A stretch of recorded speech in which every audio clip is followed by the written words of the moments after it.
સખી સખાના ભાવનું.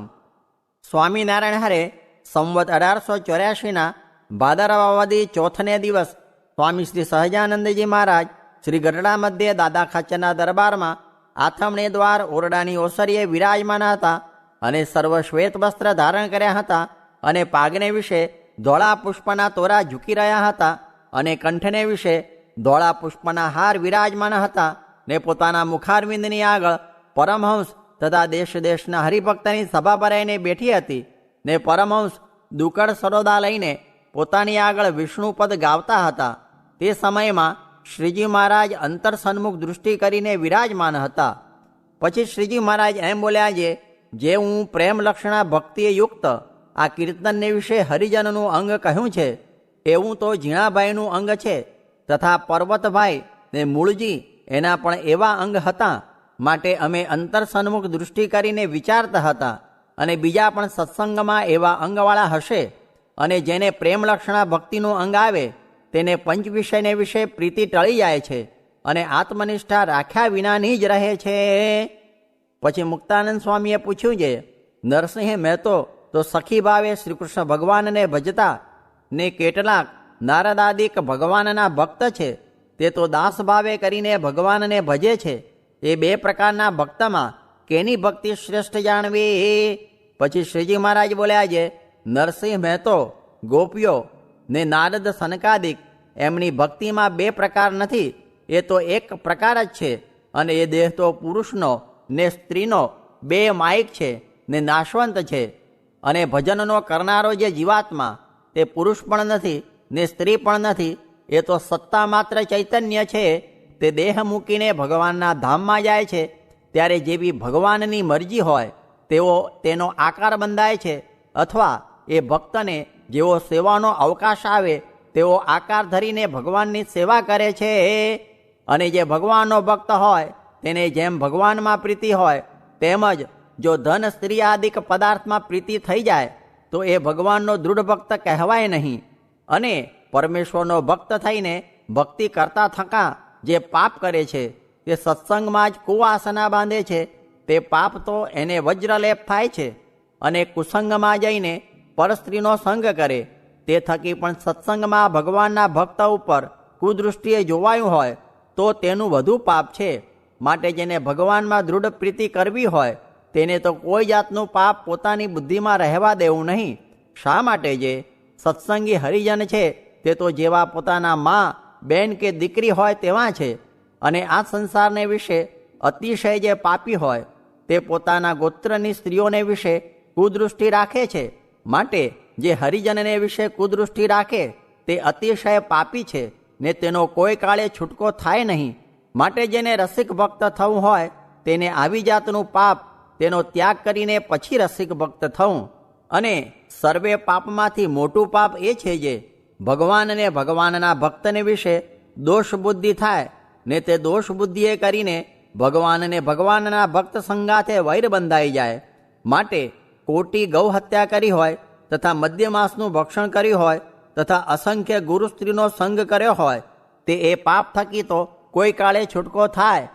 પણ ભગવાન ને ભગવાનના ભક્તનો જે દ્રોહી તેનો તો કોઈ કાળે એ પાપ થકી છૂટકો ન થાય. અને તે પુરુષ હોય તો રાક્ષસ થઈ જાય ને સ્ત્રી હોય તો રાક્ષસી થઈ જાય. પછી તે કોઈ જન્મમાં અસુર મટીને ભગવાનનો ભક્ત થતો નથી. અને જેણે ભગવાનના ભક્તનો દ્રોહ આદર્યો હોય ને પરિપક્વ દ્રોહ બુદ્ધિ થઈ હોય તેની તો કોઈ યોગે કરીને દ્રોહ બુદ્ધિ ટળે નહીં. અને દ્રોહ કર્યાની સાધન દશામાં હોય ને એમ જાણે ભગવાનને ભગવાનના ભક્તોનો મેં દ્રોહ કર્યો એ મોટું પાપ કર્યું. માટે હું તો અતિશય નીચ છું અને ભગવાનને ભગવાનના ભક્ત તે તો બહુ મોટા છે.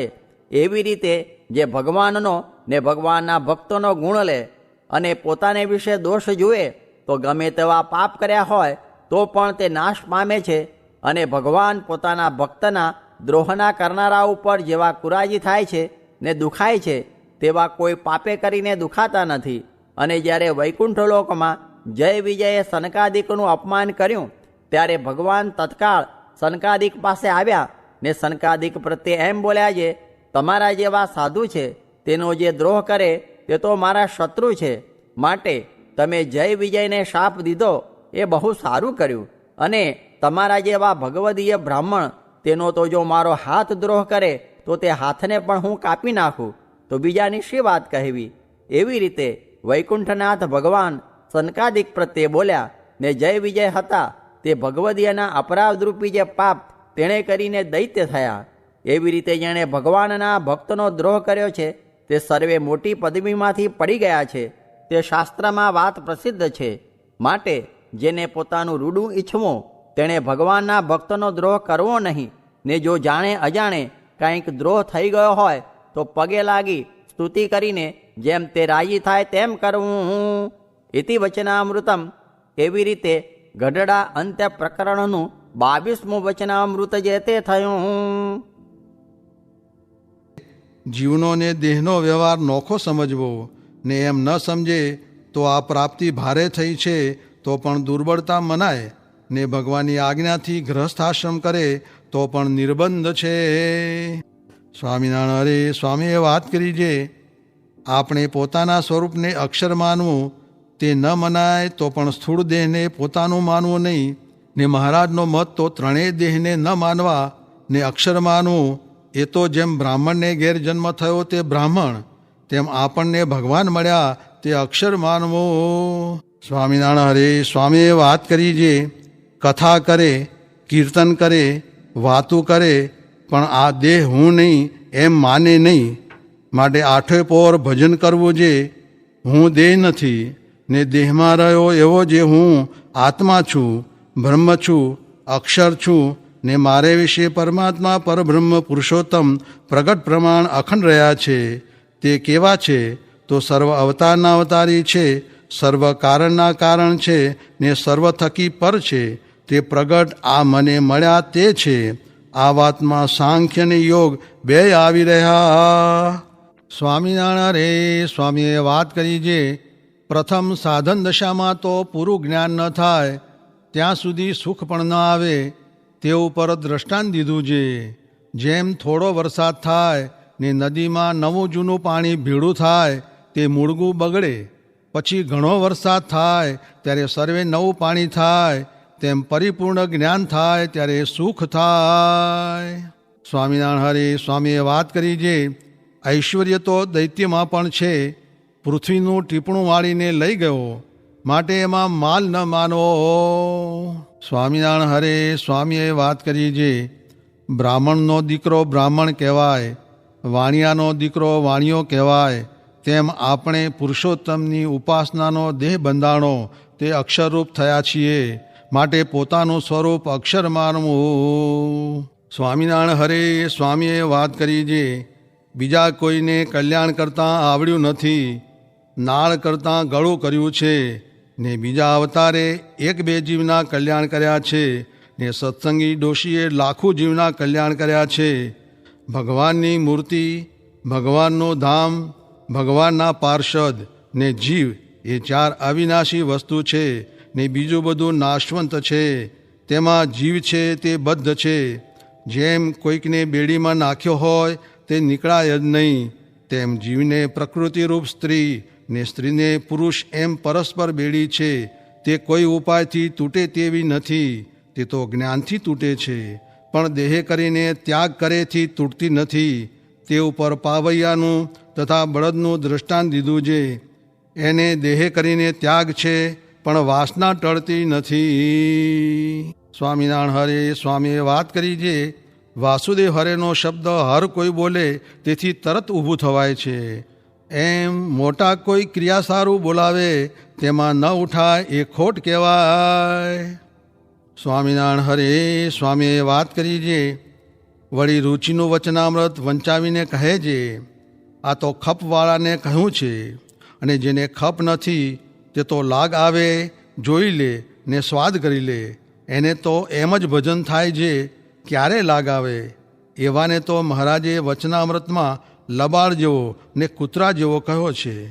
હિત હોય તેને આ વાત સારી લાગે, નીકર મરને લાખું વાતું કરીએ પણ એમ ન મનાય. સ્વામિનારાયણ હરે સ્વામીએ વાત કરી છે, ધર્મશાળાનો તાલ, લાકડા ને પાણામાં કાંઈ માલ નથી. એ બધું કહીએ છીએ તો નિંદ્યા જેવું કહેવાય છે. પણ આવી વાતો વિના પરભાવને નહીં પમાય. તે શુકજીને દેખીને ગોપીઓએ વસ્ત્ર ન પહેર્યા ને વ્યાસજીને દેખીને પહેર્યા. કાજે ઓને સ્ત્રી પુરુષનો ભાવ નહીં, માટે સ્થૂળ સૂક્ષ્મને કારણ એ ત્રણથી તો વારંવાર નોખું જ પડવું, અને એને ભાવનાએ કરીને મૂક્યા ત્યારે પ્રકૃતિ પર્યંત આવી ગયું ને તે પર ગુણાતીત એવું સ્વરૂપ થયું, માટે તે વગર કોઈ કાળે છૂટકો નથી. ત્યજ ધર્મ અધર્મમ ચ ઉભે સત્યા નૃતે ત્યજ, ઉભે સત્યા નૃતે ત્યક્ત્વા એન ત્યજસી તત્યજ. તે કહ્યું છે જે અસદવાસનાનો ત્યાગ કર ને સદવાસનાનો પણ ત્યાગ કર, તે કર્યું થાય. એ કહ્યું તે પ્રમાણે કરવું.